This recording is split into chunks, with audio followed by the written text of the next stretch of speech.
सभी भक्तों को जय श्री सीताराम। आज की कथा गोस्वामी तुलसीदास जी महाराज को भगवान राम जी के दर्शन कैसे हुए। गोस्वामी तुलसीदास जी महाराज प्रतिदिन भगवान का राम का नाम जाप करते रहते थे और भगवान राम नाम का आश्रय लेकर भगवान के दर्शन प्राप्त करना चाहते थे। तुलसीदास जी महाराज भगवान राम नाम जाप में लीन रहते थे।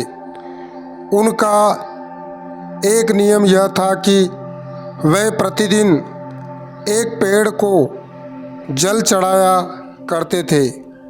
भगवान राम नाम जाप के साथ में प्रातःकाल उठ करके एक पेड़ को जल चढ़ाने का उनका प्रतिदिन का नियम था।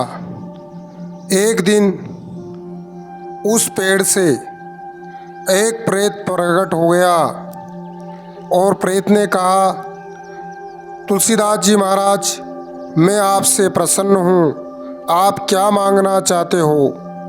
तब तुलसीदास जी ने कहा, हे प्रेत, मुझे भगवान राम जी के दर्शन चाहिए। तब प्रेत ने कहा, आप प्रतिदिन रामचरितमानस की राम कथा करते हो, उसमें हनुमान जी एक बूढ़े व्यक्ति के रूप में आते हैं, वे ही आपको भगवान राम जी से मिला सकते हैं। तब तुलसीदास जी महाराज भगवान राम जी की कथा करने लगे और ध्यान रखते थे कि बूढ़े व्यक्ति के रूप में वहाँ कथा में कौन आता है। जब कथा समाप्ति हुई तब तुलसीदास जी महाराज ने उन बूढ़े व्यक्ति के चरण पकड़ लिए। तब हनुमान जी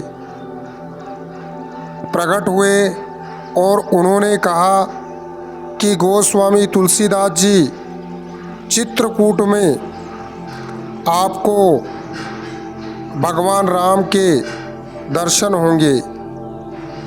ऐसा आशीर्वाद देकर हनुमान जी चले गए। तब तुलसीदास जी महाराज चित्रकूट में जाकर के भगवान राम जी की सेवा करने लगे। कई दिन बीत गए। तब भगवान राम जी और लक्ष्मण जी चित्रकूट में आते हैं और एक छोटे बालक के रूप में आकर गोस्वामी तुलसीदास जी महाराज को भगवान बाल रूप में दर्शन देते हैं। तब से ही कहा जाता है, चित्रकूट के घाट पर भाई संतन की भीड़, तुलसीदास चंदन घिसे तिलक देत रघुवीर। अर्थात चित्रकूट में तुलसीदास जी महाराज को भगवान राम जी के दर्शन हुए। बोलिए जय श्री सीताराम।